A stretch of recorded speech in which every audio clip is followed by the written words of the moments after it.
Lider televiziyasının Bəxtiyar Hacıyeva qarşı verilişlər yayımlamasına etiraz edirik. Hər kəsi tənqid etmək olar, amma təhqirə yol verilməməlidir. Bəxtiyara qarşı veriliş hazırlayan jurnalist Vüsal Məmmədov ən azı özünə hörmət edib təhqiramiz ifadələri işlətməməlidir.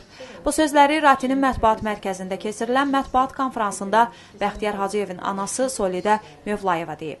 Bəxtiyar Hacıyev Azərbaycan gənclərinə örnəkdir. Onu minlərlə gənc dəstəkləyir. Lider televiziyası cəmiyyətin qınağındadır, amma Bəxtiyar həbsxanada da hörmət qazanıb. Ailəmiz Lider televiziyasını yenə ictimai qınağın öhdəsinə buraxır, deyə o qeyd edib. Bəxtiyar Hacıyev BMT-nin tribunasından çıxış edəndə, Hillary Clinton'un seçki kampaniyasında iştirak edəndə Lider televiziyası onu xalqa gənc lider kimi təqdim edirdi. İndi isə onun əleyhinə verilişlər hazırlayırlar. Bu siyasi sifarişdir. Hökumət Bəxtiyarın müdafiə kampaniyasına demokratik ictimaiyyətin gənclərin qoşulduğunu görüb bu sifarişi verib. Amma onlar yanılır, çünki Azərbaycan gəncliyi demokratik cəmiyyət arzusuna qovuşacaq, deyə Solidə Mövlayeva bildirib.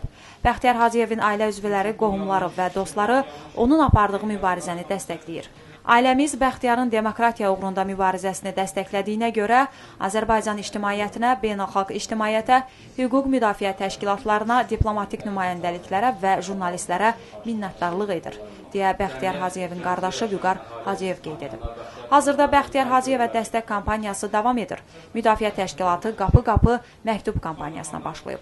Bu işə gənc siyasi məhbusların hüquqlarını müdafiə komitəsi də dəstək verir. Lider televiziyası təhqir edici verilişlərini dayandırmasa, Mətbuat Şurasına müraciət edəcək, biz də bu televiziyaya qarşı kampaniyaya başlayacağıq, deyə Bəxtiyar Hacıyevə dəstək kampaniyasının koordinatoru Rail Abbasov bildirib.